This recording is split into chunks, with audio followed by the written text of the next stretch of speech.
Pack it up, pack it in, let us begin. Coming to you live today from the beautiful Bill Austin Radio Studio here in downtown Phoenix, Arizona. It's the site of the best podcast, really, in Blaze history, in Spotify history, in the history of mankind, for whatever's sake. It's 3 for 60, and it's the bottom of the sixth crew here. AJ Gonsal's got Trevor Cox in his Colorado Avalanche shirt. Yes, sir. 2022 Stanley Cup champs, and Sebastian Fryer repping the brand, the Cronkite Nation shirt. He's ready to go as well. So, gentlemen, how are you guys doing on this fantastic Friday? Good, man. I'm enjoying my Friday because Avalanche and Nuggets play tomorrow. Just know I'm going to have a heart attack from 12:30 till about 9 p.m. So I'm just enjoying my peace while I have it, man. Well, Trevor, good to see two of your teams are into the playoffs in their respective sports. But, hey, best of luck to you guys. I know, obviously, AJ's got the Celtics. Not quite the Bruins, unfortunately, for him. But, hey, you're double dipping, so hopefully your day's not ruined by the end of tomorrow. I hope so, man. All right, we got a busy show today. We'll get right into it. Agenda for the day. We're going to do a Kansas City Chiefs rebuild. We want to talk about them. They got a big draft coming up, especially with their franchises heading, so we'll get to that. We want to do NHL playoff preview. Lots of the good storylines. Get Dallas right out of the gate, Trevor. I don't know if that's a good thing or a bad thing. We'll definitely get to that. We will touch in there. And then, really, I have WrestleMania thoughts. That's this weekend. Wrestling's my new favorite thing, so we're going to talk about that.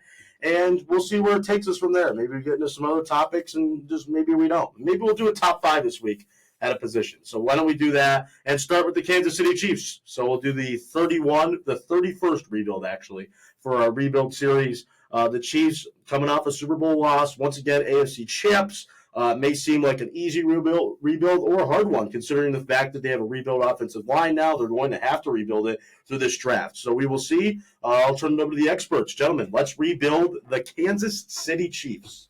So I think when you talk about rebuilding the Kansas City Chiefs, the first thing you got to think about is offensive line, like you just said, AJ. Think about them trading Joe Thuney. They do have Trey Smith back for another year, but that's on the franchise tag, so we don't really know. There talks about him getting an extension potentially, but nothing's set in stone yet. Creed Humphrey's obviously a nice piece. Jawan Taylor's just been so penalty-prone and just painfully average, quite frankly, at the right tackle position. He's overpaid as well. Jalen Moore is not really going to change your line at left tackle. Kingsley Suamataia, he obviously couldn't stick at left tackle. They tried him last year. I don't really know if he could even stick at guard. This guy just didn't show many flashes last year when I watched him play. Just didn't really look like an NFL starting offensive lineman to me. So I think at 31, you've got to go with a guy like Josh Connerly, a guy like Ariante Ursary maybe. Maybe you push a guy up the board from the interior. Maybe Tyler Booker. I'm hearing he's going to go day 2. Maybe they push him up, take him at 31. I think that's the first and most important need on this team, because at the end of the day, when you got the best quarterback in the world, or arguably the best quarterback in the world, you got to protect him. It's got to be your number one priority. Other than that, I'd like to see them maybe grab some front 7 depth on day 2. I think that'd be a big priority for them in this draft. They lost that one defensive tackle. I'm blanking on his name right now, to the Panthers.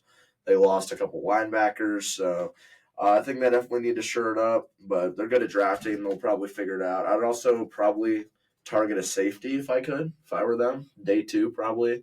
I'd probably go safety, front 7 with rounds 2 and 3, which I'm pretty sure they have 1, 2, and 3 round picks. But this Chiefs team is really just a retool away from being right back to perennial contenders. So I don't think it's that hard to rebuild them.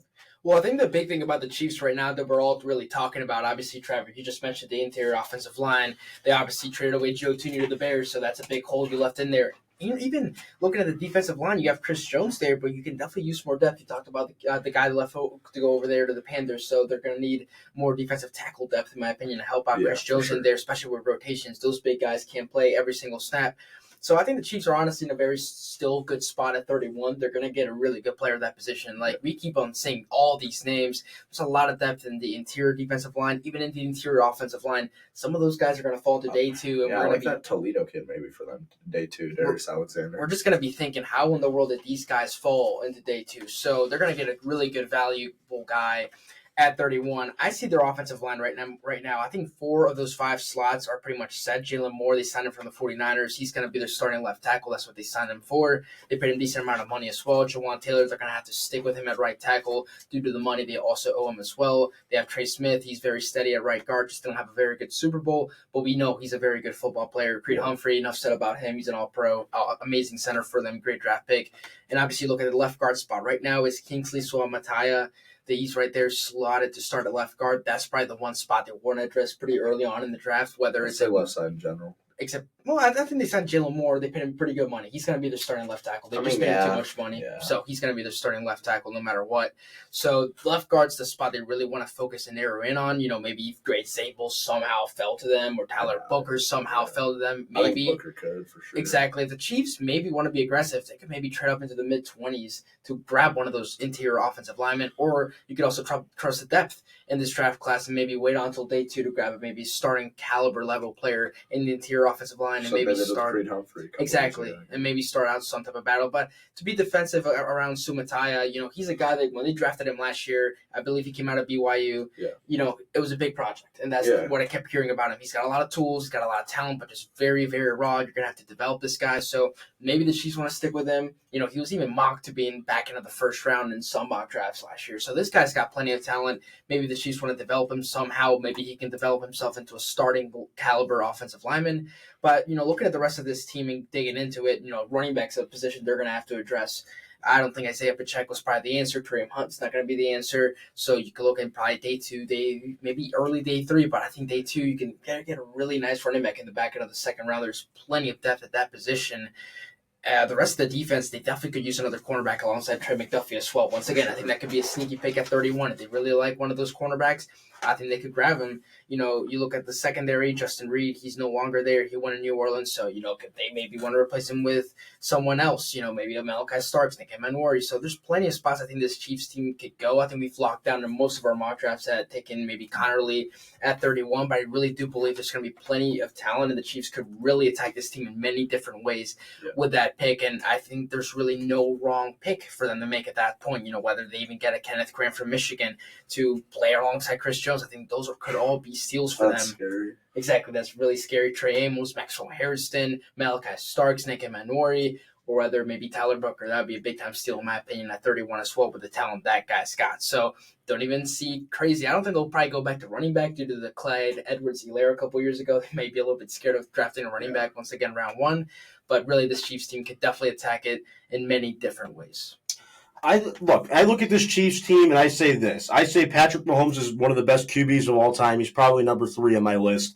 And they have really one of the best coaches of all time. So they're going to cover up a lot of holes. This is what the dynasties do. They just cover up a lot of the holes in the roster. Because when I really look at this team, I like what I see, but there's a lot of room for improvement across the roster. Their running back room last year was kind of dreadful. The way Isaiah Pacheco played, I know a lot of people were expecting a lot of big things out of him and maybe take another leap in his progression. He got hurt and it just really never clicked. Kareem Hunt is, in my opinion, just barely a goal line back at this point. It can't really stretch the field at all. Elijah Mitchell, I actually like that pickup for him. I'm going to say this. The offensive line and the defensive line were the 2 biggest weaknesses by far in that Super Bowl for the Kansas City Chiefs because they were playing one of the best rosters of all time.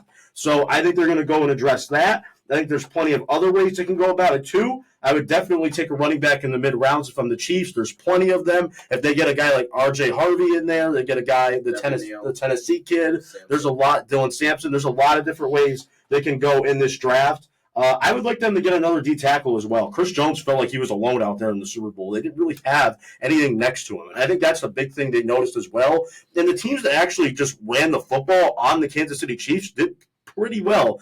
Granted, they did a great job against Saquon, but they were loading the box up and making sure that Saquon did nothing in that game. The Buffalo Bills, if they just kept running with James Cook, they probably would have won that game. So, again, there are a lot of different ways this Chiefs team can go. I would definitely go in and get another safety. I would maybe even look at some corners. Trent McDuffie, A.J. Brown, those guys did not match up well in that Super Bowl at all. Jalen Hurts even missed some throws to A.J. Brown that could have really been big plays in that game, and Trent McDuffie got burnt a lot in that Super Bowl. I would go ahead and I would look at the defense mainly, but the offensive line, as you mentioned. Right now, as it stands, Jalen Moore, Mike Caliendo, that sounds like the comedian Frank Caliendo, Creed Humphrey, Trey Smith, and Jawan Taylor. Taylor's awful. I can't stand Jawan Taylor. The false start penalties, it's a bunch of nonsense with him on the right side of the line. And I know you're a big offensive line guy, but he is ridiculous. I can't stand. One of the biggest tool bag offensive linemen, and somehow they paid him a jack crap of money. And then the left side, you absolutely have to lead with the left tackle in this draft if you're Brett Veach. And from what he said in his press conference this past Wednesday is that they're going to put a heavy emphasis on offensive line and defensive line. That makes a lot of sense. As much as I hate Travis Kelce, I don't think they need another tight end. I think Noah Gray's a very serviceable tight end too. I like where this Chiefs team's at, and only because of the quarterback, Patrick Mahomes. If it were anybody else, I would see this team really as a second or third place team in any division because their roster is kind of weak when you really look at it and look at the details. And I think D tackle is more and more of a very important position with the way where Chris Jones is in his career. He's obviously on the backside. I would start looking at D tackles in this draft. I could see them taking Kenneth Grant. The more I think about it. Derek Harmon, if Nolan somehow drops, like somebody like that. I think those guys would make a lot of sense. But obviously, it's D-line, it's offensive line, and then you give me your sprinkles at running back and other places on the roster. So that's the Kansas City Chiefs. Done, boys. 31 through. 31 NFL teams have been rebuilt by this great team here. And we'll do the defending Super Bowl champions, pick number 32, the Philadelphia Eagles. That'll be on Monday. We have big news as well. Coming out this week here on the 3 for 60 program. We have a huge opportunity. Next Friday, day 2 of draft coverage, we will be live breaking it down for you right here on Spotify. We are going to do a whole big 9 yards for that. And we are also going to be at Mountain America Stadium, Tempe, Arizona. We are going to be live there and breaking down every single pick on day 2. Breaking down your team on the fly. We will be there. Look for our social media pages. Look for everything. We will have all those details coming out in the coming days. As soon as we get them, we will post them. It's going to be a lot of fun. Really looking forward to this draft day, and we're going to have so much fun. Maybe some ASU players will drop by on Friday night and give us their advice, and some guys they played against maybe in this draft. And Cam Scatteraboo. There's a high chance Cam Scatteraboo gets drafted on Friday night, so we will be there in Tempe to break that down as it happens. So very exciting stuff. And the Kansas City Chiefs are done. So any other NFL thoughts that are just pressing on the mind? Because I wanted to do a positional group today as we get closer and closer to the draft. I was thinking tight ends today. Maybe we can break down that position a bit. I think we have 2 really good tight ends at the top. And then from there are some sleepers in this class that can make some noise at the NFL level. So I was thinking top 5 tight ends.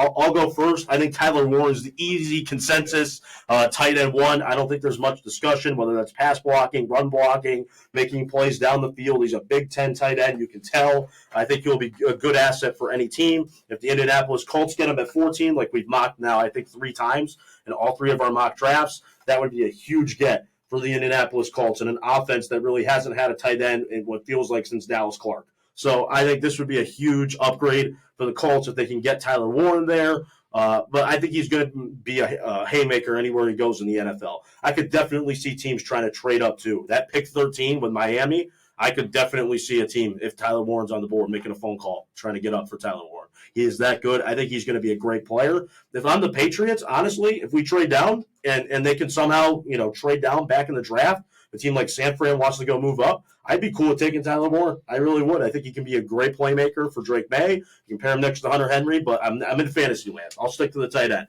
Warren is a great player. I think he's going to be a fantastic NFL player. Yeah, I definitely agree. He's my tight end 1 as well. I mean, you mentioned it all, AJ. The guy can run block. He can pass block a little bit. He can obviously run great routes, great contested catcher. He can really do it all at the tight end position. This guy can even play quarterback in some sets. So maybe we'll see that in the NFL. That'd be kind of fun. But I think he's clearly the tight end 1. I think he's a significant amount ahead of Colson Loveland for me personally. It's kind of interesting because obviously I think most of us are going to put Tyler Warren 1, Colson Loveland 2. But Loveland, honestly, his playmaking ability in terms of the route tree, I think he's more diverse than Tyler Warren is in a lot of aspects. I think he opens himself up a lot better. A route runner. Yeah, exactly. As a route runner, he's better. He has a more diverse route tree than Tyler Warren does. He just can't really block, though. That's the problem, which is why I have him at number 2. Yeah. That's why I have Tyler Warren at number 1. I think he's the most complete tight end in terms of the whole package. His comparison is probably the closest to George Kittle. I think this guy, sure. if you give him the ball out in space, ceiling, I think he's a lot better out in space than Colston Loveland is. I think this guy's going to be a much better playmaker out in open field, making guys miss, just powering his way forward, especially sometimes Penn State love to use him in the quarterback sneak sets. He's got a lot of power within himself, so if you want to probably push him along, I think any team that gets him probably is going to be very, very hard to stop in terms of those third and shorts, fourth and shorts, and I think he's just, like I just mentioned, such a good playmaker. AJ mentioned it, great in contesting catches. I guess I'll just jump in right away with my tight end 2, Colston Loveland. Yes, the blocking, he's not a bad blocker by any means. He's just not the Tyler Warren level blocker. But this guy, what I like about him is he's going to be a great route runner. This guy's going to open himself up a lot more. You're not going to have to really scheme him open. He's probably going to run routes close to how wide receivers at times can run routes. I think this guy's going to be a great playmaker when you're trying to, spread out the pass game. He's going to be great out in space, even when he gets the ball. So I really like Colston Loveland, honestly. I do definitely think he's going to have a first-round grade. He's going to get drafted there, probably between the middle, towards the back end of the first round. But I think whoever gets Colston Loveland is going to be a very solid, prize for losing out on Tyler Warren. I mean, yeah, Colston Loveland's my tight end too as well. I think he is a good player. I just worry very much about his blocking. I really just think at the next level he could just be like an inline big slot. Like, I don't really know if you're going to be able to put him down there in running downs or down where a tight end needs to pass block. Obviously, I love the route tree. He's super diverse, probably the best definitely the best receiving tight end in the draft. I just worry about that frame. If he can add, 15, 20 pounds and block a little bit, I think him and Warren are close. But for me, I just can't put him that high as a tight end prospect because he doesn't do all the things that a tight end does. Big fact by Loveland, though, he just turned 21 years old, so I think there's a lot of movement and going forward in terms of him developing, bulking up a lot. Yeah, I think there's a lot of development still with Colston Loveland to do. I think he's a good enough blocker for now. Obviously, I don't think he's ever going to be the Tyler Warren type blockers, which is why Tyler Warren's tight end 1 and the most complete tight ends. But sometimes you don't need your tight ends to be your best blockers. We see Travis Kelce. He's never been the best tight end blocker in the whole league, but he's still so diverse in terms of the playmaking ability. So if Colston Loveland can be an elite catching tight end in the NFL, which I think he's got all the potential to be due to the all the routes he can run, then I think he can be just fine. He's just going to really have to work on bulking up a little bit, be a good enough blocker so you don't become a liability up front. Yeah.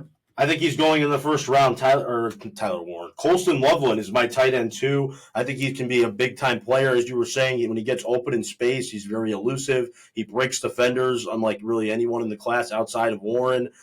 There's obviously room for improvement. I think just Warren's really the complete package. Even for Warren, like the 50-50 balls, I saw him at least like 5 times I can remember, where he just mossed a defender, made a catch, 6'6". They're both 6'6", which is impressive. So I like Colston Loveland as my 2. I think he's definitely going in the first round. I think a team's going to get upset when they don't get Tyler Warren, and they're going to take Colston Loveland to try to recreate something there. So Colston Loveland, my tight end 2. Tight end number 3. Sorry, I'm about to sneeze.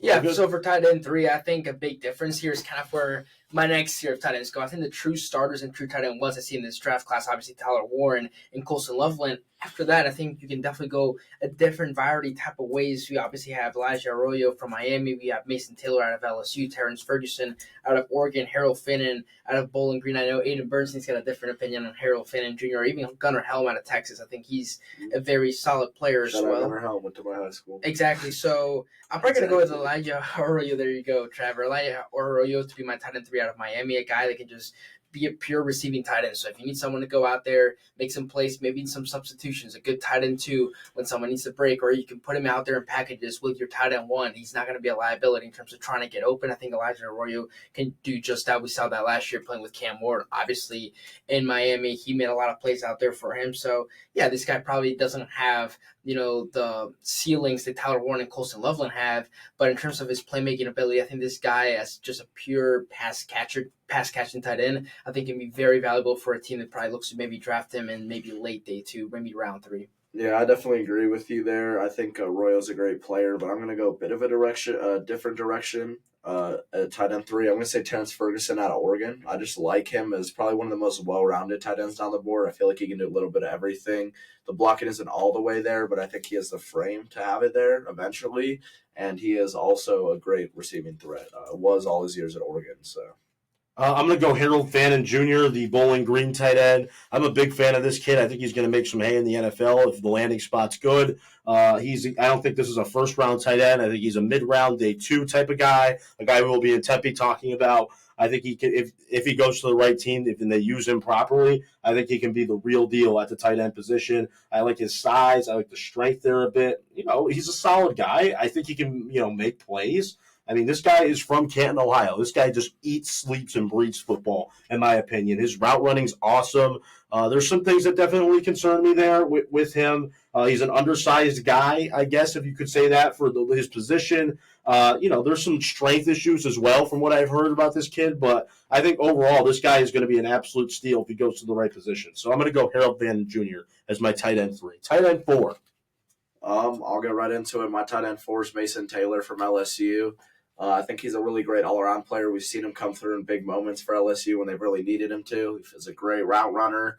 I don't really know if he's going to be able to block at the next level. I worry a little bit about that, but he is a great receiving threat. He just knows where the soft spots are in zone. He has very high football IQ. For that reason, I think he's going to be good at the next level, and I think he'll probably have a pretty long career.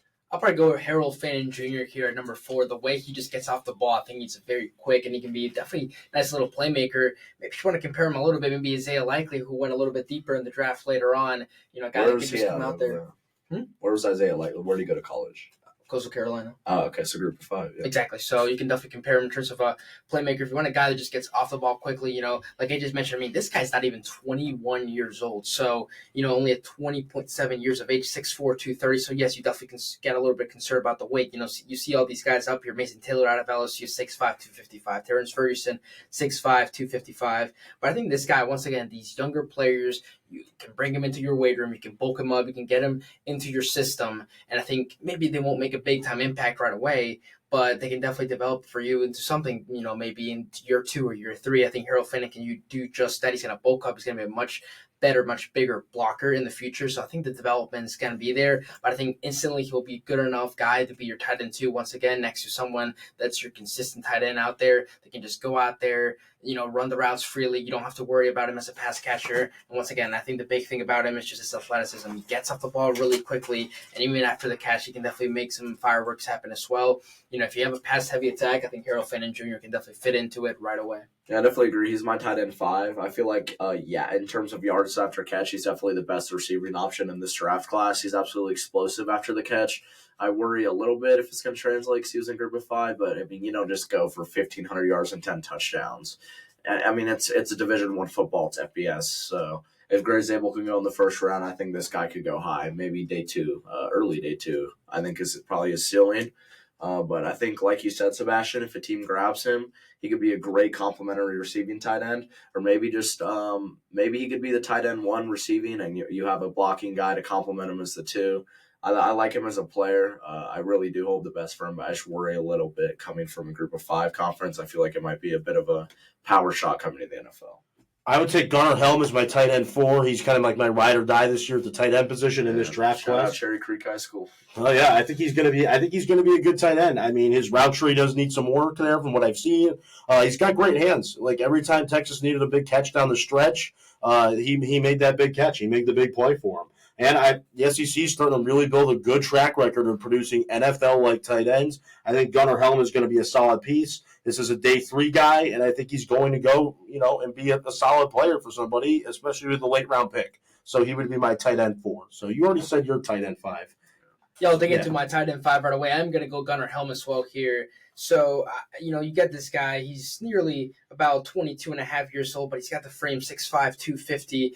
He's definitely got potential to be a starting tight end. AJ mentioned his strength, definitely up there. If you throw the ball, he's going to try to come down with it. I think we saw it all. We saw the flashes. He's a great compliment piece for Quinn Ewers to throw outside of Matthew Golden that we normally saw. We saw, obviously, Gunnar Helm played a pretty nice role in the game against ASU. He was a good playmaker there. And like I said, I think he was probably maybe the second, third option that Quinn Ewers was always looking at. And it's just a guy that's consistent. I think this is a guy, once again, you can bring him into the league, you can develop into something else.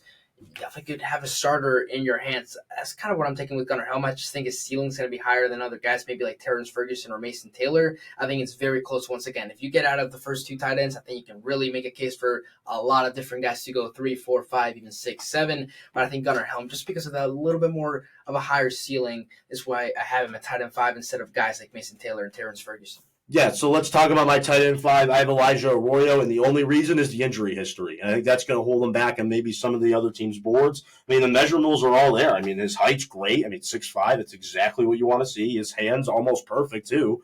I just think the injury history is just going to hold him back. I think he's a great player. And, again, with knee issues, that's a big concern for NFL GMs. But, there's a track record, too, of tight ends who fell on boards because they had knee injuries in college. The one I think of all the time is Gronkowski. So, this Arroyo, if he works hard and stays healthy, I mean, this guy could be a great tight end in the NFL draft. But for now, with the injury history, I would just put him a little bit lower. But it's nothing personal. I mean, you could easily have him at tight end 3. I have a sleeper in this draft class. It's an interesting one. Luke Leitchie, the Iowa tight end. I was watching him. Oh, he can make some people Iowa move. tight end factory. It's a tight end factory. I mean, he's got a lot of work to do, but I mean, let's take a look at the tight ends from Iowa. I mean, George Kittle had a 5.7 draft grade on NFL.com. This kid has a 5.9. I mean, Noah Fant. Sam Laporta, he was a second-round pick, so you can't really use him. But it's a tight end factory, but I don't really like doing that with my players. But, I mean, when I see this kid on tape, I like the stuff that I see. He's a little smaller, but I think he could be pretty good. I think he could be solid, especially where you would go. It's the 7th round, 6th round. Figured I would just give him a shout. That's it. I think he's my big sleeper at the position. So Luke Leitchie, watch out for this guy. He's going to be good. Iowa tight end factory, like you mentioned. I mean, even at 6'6", obviously the concern maybe he's almost 24 years old, and maybe either area, whether it's in terms of strength or the pass blocking or him just being quick off the line and getting open. Maybe those areas aren't particularly ready for the NFL, and then obviously mixed out with him being 24 years old. But once again, doubting Iowa tight ends normally does not go well. You mentioned Noah Fant. George Kittle went to Iowa. He got drafted pretty later on in the draft as well. So Luke Leitchie, I kind of like that sleeper. All right, cool. I mean, I can throw out a sleeper. I like Mitch Evans out of Notre Dame. I think he flashed a lot of receiving potential. Just didn't really play in a pass-heavy offense. I think he's also there as a blocker a lot more than some of these other guys down the board. So I would look at him with an early day 3 pick, I think. Maybe even late day 2 if tight ends are getting pushed off the board fast.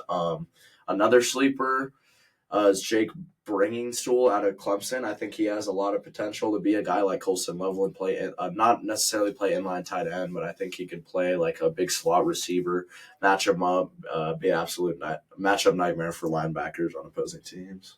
All right. Okay, tight end. That was the tight end rebuild here for not the tight end rebuild, but our top 5 for the tight end position for this upcoming draft class. We are less than a week away from the NFL draft. So there'll be lots of storylines that we'll get to all throughout next week. So stay tuned. We'll have the mock draft on Monday. That'll be our final one. Wednesday, we'll give you the last-minute news, getting you ready for the draft. And then Friday, hopefully all sales go, we'll be in Tempe for draft night day 2 coverage. So lots of fun there. NHL. It is officially the playoffs for the NHL. We did our NBA playoff preview about a week ago now. It's time. The NHL playoffs are officially set. We are ready to go starting this weekend. It is time for the NHL playoffs. So with that being said, we will get our brackets up. We are going to pick, series by series. We're going to tell you who's going to win the Stanley Cup. It's crazy that we are already here, but let me tell you, I'm very excited for it. Oh, yeah, me too. I guess I'll get us started here. Jets Blues being the first series I'm going to pick in the West. The Jets got the President's Cup. They have the best goalie in the league. It's just never enough, man. It just never feels like enough. The Jets always find a way to choke. They always find a way to throw it away in the playoffs, no matter how great of a regular season they have. The Blues have been really, really hot recently. They have, Bennington in goal. He's been hot ever since Canada won the Four Nations face-off with him in net. So I'm going to take the Blues in a bit of an upset here to win against the Jets in the first round. Okay, I'll go here. I like your hold on, time out. Who did you take there? The Blues. You took the Blues over the Jets? Yeah. Wow. Okay. All right. I like that. I think Winnipeg has to win here. Like I don't see a world where Winnipeg can't win. I'm impressed with St. Louis though. I'm impressed with the job Jim Montgomery's done. I just think Winnipeg's too good at the moment. I do see what you're saying with Winnipeg being this high-powered team, but I think they've lost enough now to figure it out. I think they're going to win this series probably in 6. If I need to see it first. But that's fair. It's honestly fair. So you have St. Louis going through, and I have Winnipeg going through to round 2. You have thoughts, Seb? I got the Jets. They got the most wins in the Western Conference, so I'm not going to doubt them. Yeah. All right. We can get right into the series of the first round, probably. Avalanche Stars, too. Thought to be cup contenders coming into this playoffs before they got matched up in the first round. It's just going to be an absolute dogfight, man. We talk about all the big names on both of these teams. It's really, really going to come down to goaltending, I think, which is the problem for the Avalanche a little bit. Blackwood's been great, but he just doesn't have the playoff experience like Ottinger does. I think the Avalanche have the better skaters. I just really do worry about the goaltending. And I think no matter what this series will go 6 or 7. Might be a little homer bias, but I'm going to take the Avalanche in 7 here. You're going to take the Avalanche in 7 over Dallas. I don't see it. Mackenzie Blackwood's got to prove it to me first. I just don't know if I can trust him in the postseason series. I think it's going to be a lot closer than what a lot of people are saying with this series, though. I think Colorado is very good. I think the Nietzsche's pickup fits them, actually, even though Rantanen would help them a lot more in a series like this. But they're going to play against them. Mikko Rantanen's going to have extra added motivation to go out and just beat the throttle out of the Colorado Avalanche and point up to the box and say, why didn't Joe Sakic pay me? I'm a top 10 player in the league. So I'm going to go ahead and I'm going to take Dallas. I'm going to do it in 6 games. I think Colorado is going to give them a great fight, and this is probably the best series of the first round by far. So I would go ahead here, and I will take the Colorado – whoa, AJ. Whoa. I'm going to take the Dallas Stars. Don't twist it. Dallas in 6. Bet on that. Well, I'm taking the Colorado Avalanche. The Dallas Stars are cold at the wrong time of the year. Losers of 7 games in a row entering the NHL playoffs. So I'm going to go ahead and stick with it. Travers boys, the Avs are going to win this series. All right. Yeah, I like it. So we can get right into the next series. I believe it is Golden Knights and Wild. The Wild, I believe they just got their main guy back, right? Their main Kaprizov. Yeah, I'm just not gonna be able to pronounce that, but he just came back from injury. They've had a great year, man. They started off super hot. I remember they were at the top of the Central for a while. This is a good team. They're young. They're not super experienced in the playoffs. I think they could give Vegas a run for their money, but at the end of the day, I think this Vegas team's too good. Eichel and Stone will probably get it done, so I'm taking Vegas in 6 probably. I'll take Vegas in 5 here. I think Minnesota's just outgunned this year, so this is a pretty easy one. I think Vegas, anytime in the playoffs, can make noise. I'll go ahead and take the Vegas Knights here in 5 games. This looks like Broncos-Bills. I got the Vegas Golden Knights here. All right, man. We get right into the Kings-Oilers series. Oilers having a lot of injuries down the stretch here. Connor McDavid and Draisaitl, I believe, are questionable for Game 1 or something like that, or going to play through injury. Their goaltender's hurt. They're one of their best defenders, Matthias Ekholm's out for the year. It's just not brewing for a good cup run for the Oilers. And unfortunately, because of one Kings fan in our dorm, I'm going to take the Kings here in 6. Oh, wow. Okay. I'm going to flip the opposite here. I'm going to go Edmonton. They're going to get McDavid back. They're going to get Draisaitl back. I do see what you're saying, though. I'm very concerned about the Oilers this year, especially after Stanley Cup, the run they had last year. Could there be some fatigue? Yes, but this Kings team, they have to prove it to me first, 100%. You don't doubt the best player on earth, in my opinion, and the best player in sports. So with a little animosity after Sebastian picked the Clippers, man. That's fair. He picked against that principle in the NBA playoffs. So. That's fair. I'm going to go ahead here, and I'm going to take the Oilers. I think they get it done in about 6 games. Even though the Kings have home ice, I think the Oilers are going to sneak one out. Been one of the best home teams this year, man. I think the Oilers are going to sneak it out at the Crip. I think the Oilers are really one of the best teams on paper offensively that I've ever seen. So I'm going to trust Draisaitl. I'm going to trust McDavid. You got to trust the boys in Edmonton. There's no such thing as peace. Gordon comments. The Hawks are winning tonight, and the Kings are going to win this series, unfortunately. Yeah. Wow. Okay. All right. I love it, man. I love the take. We got the Maple Leafs and Senators. Correct me if I'm wrong here, AJ, but I believe the Leafs haven't won a series in something dumb like 20 years. Well, they've won a series in 20 years. They haven't made it to conference past finals. the second round. Yeah. Okay.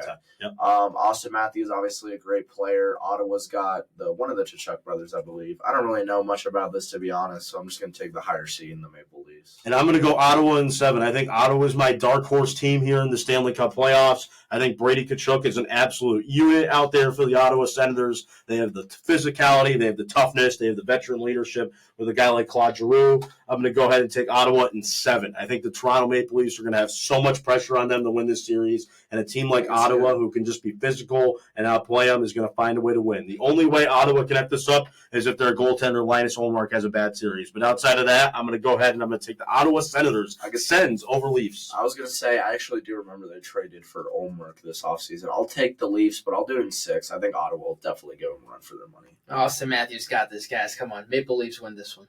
All right, we'll get right into Lightning and Panthers battle for Florida here. Panthers coming fresh off a cup, fresh off 2 straight cup appearances, reloaded, retooled a bit at the deadline. They got, I believe, Seth Jones and Brad Marchand. Yeah. So, I mean, this team is looking as nice as ever. The Lightning just feel like they're getting older and worse, so I'm going to take the Panthers here in 6.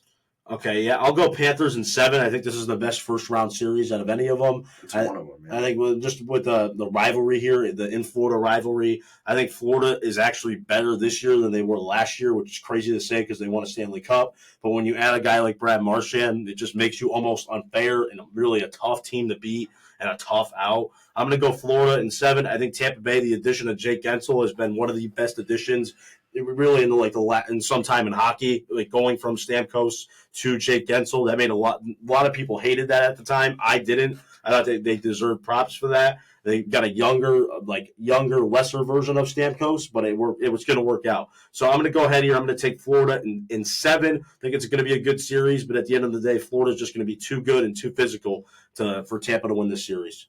Hey, the battle for the known hockey state of Florida. So Tampa Bay against Florida. I'm going to go ahead and take the reigning champs. The Panthers are going to prevail and go to the second round. All right, we got Capitals and Canadians. Canadians, I believe, I saw a stat on Twitter that they're the youngest team to ever make the playoffs, or maybe in the modern era. This is a cool story. I saw they were second to last place December 1st.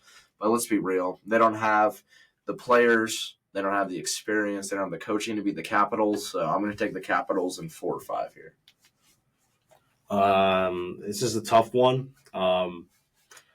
Look, here's the thing. I think Washington's going to win this series, but I would not be surprised at all if they choke. I think there's a lot of expectations and a lot of hype around this Washington Capitals team.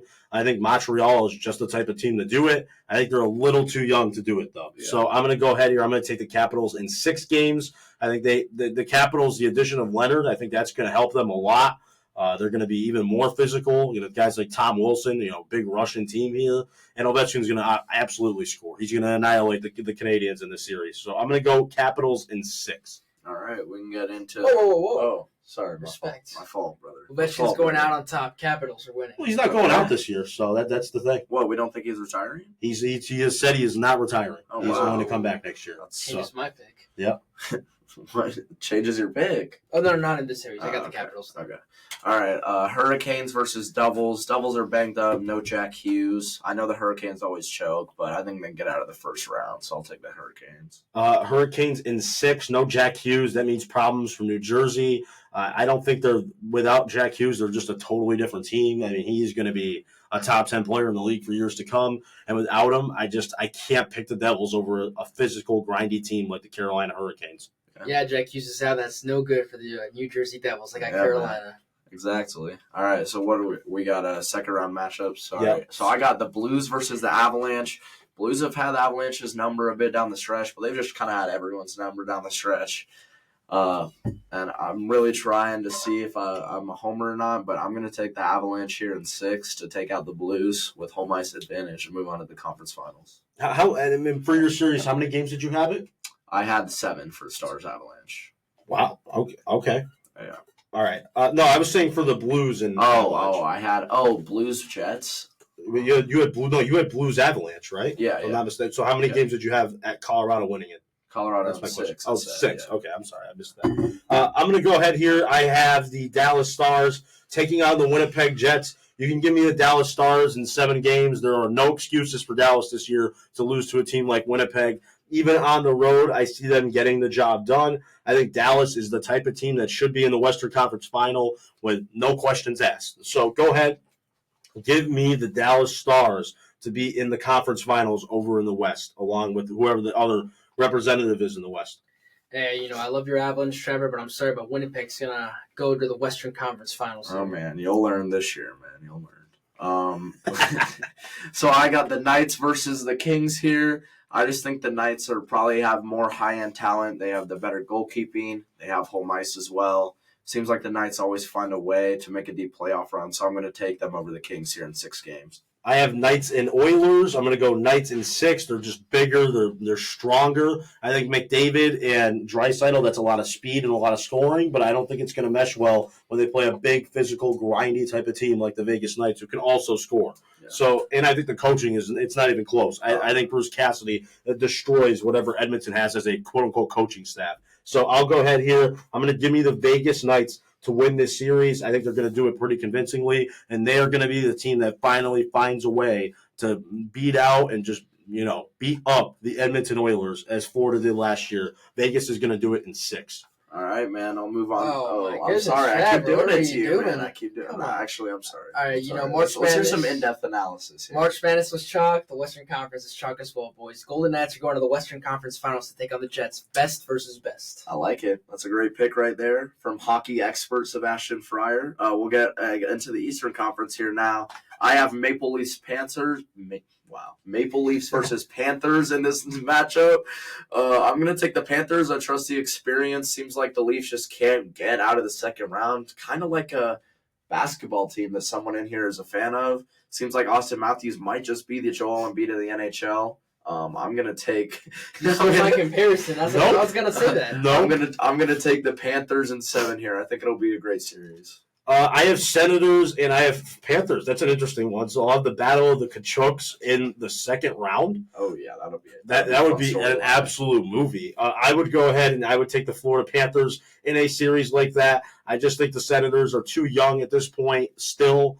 But I think the Senators could be that team that can actually stick with Florida. Could you imagine, like, the Kachucks just fighting out with each other, like going to the box and literally fighting each other? Because that would be the type of series for it. I think the NHL wants that bad, and I do too. I would go Florida in 6 games against Ottawa. I think Ottawa's very good. I just think they need a little bit more experience, but they'll be right back because Brady Tkachuk, honestly, he's going to be top 5 one day. I think he's already top 10, so he'll be in the top 5 soon. That's my bold take. But go ahead, Seth. Well, the Maple Leafs are a blue team. The Sixers are a blue team. Both teams struggle in the playoffs. Austin Matthews is no Embiid, but we got the Panthers are going to beat the Maple Leafs here and move on. I like it. For this matchup, I have the Capitals versus the Hurricanes. Seems like the Hurricanes always choke when it comes to this point as well. So I'm going to take the Capitals. I trust the goalkeeper, man.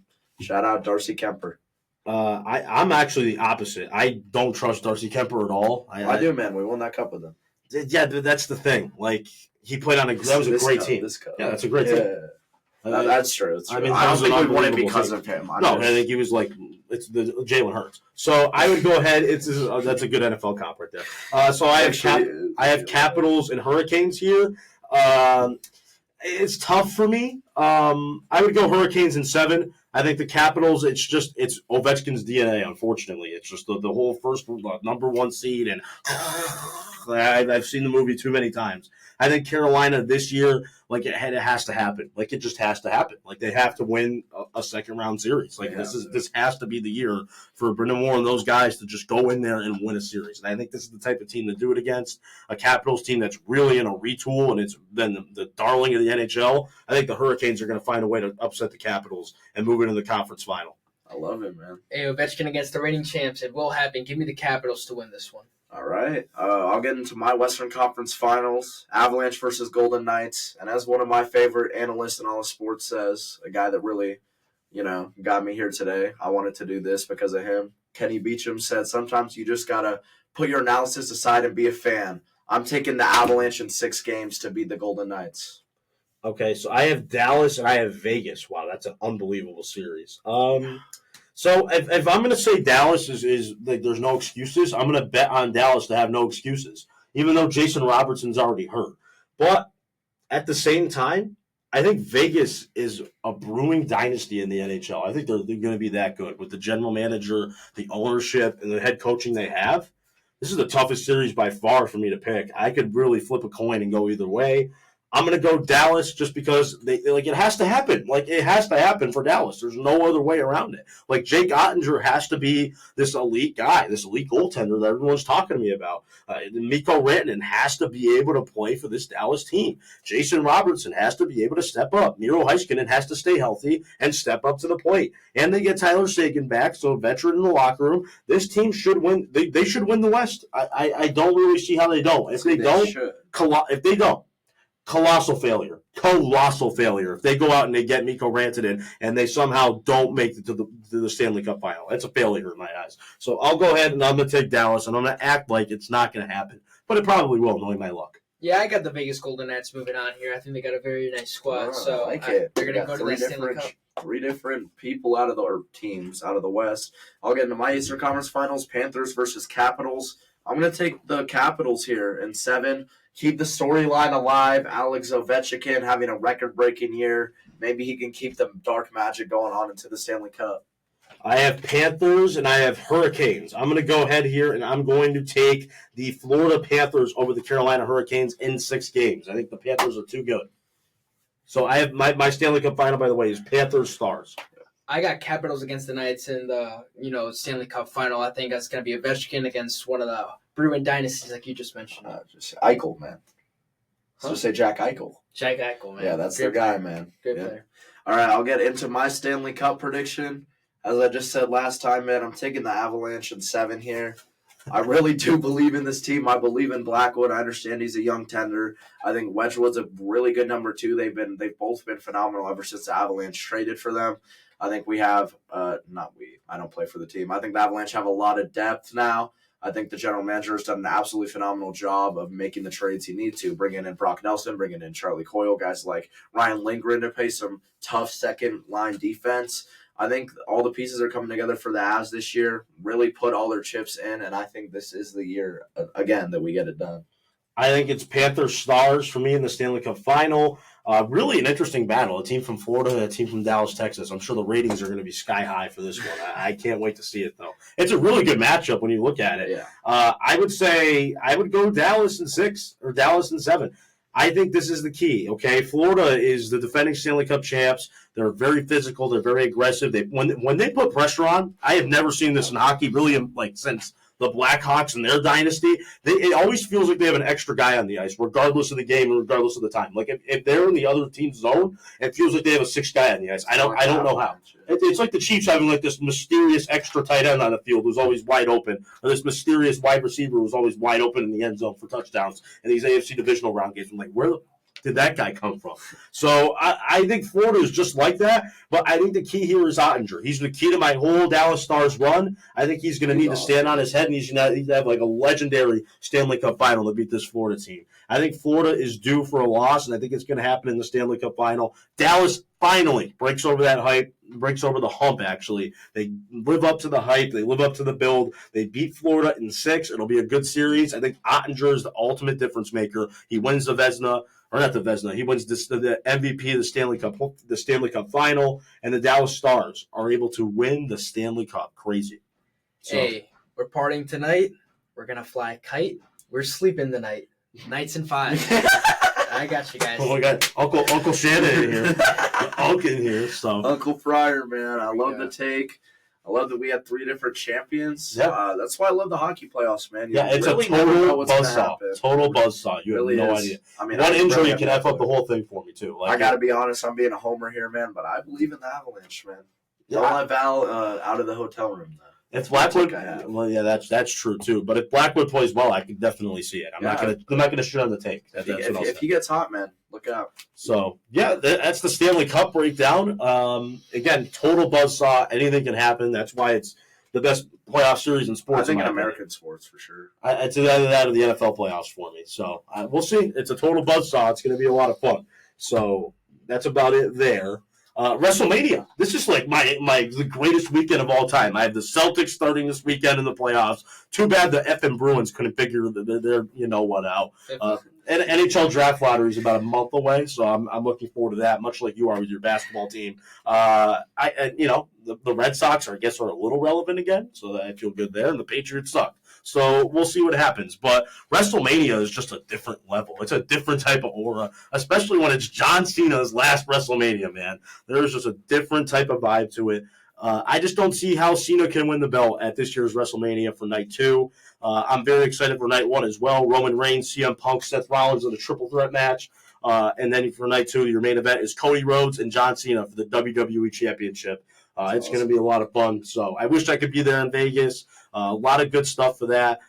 Tune in. I may have a little bit of a wrestling breakdown. So at some point, maybe Monday, I'll do it. I'll try to get my little wrestling thoughts on. But it's going to be a great show. If you haven't watched wrestling before, this is a great weekend to start. Peacock, or probably on Stream East too. I mean, we'll pull the dog out of the hat here. It has been out of the hat. Yeah, everyone knows it by this point. Stream East, like Sunday, if you have nothing to do, please watch wrestling. You won't regret it. It's going to be an all-time ending. The Rock is going to be there. He'll probably have his hands on the ending.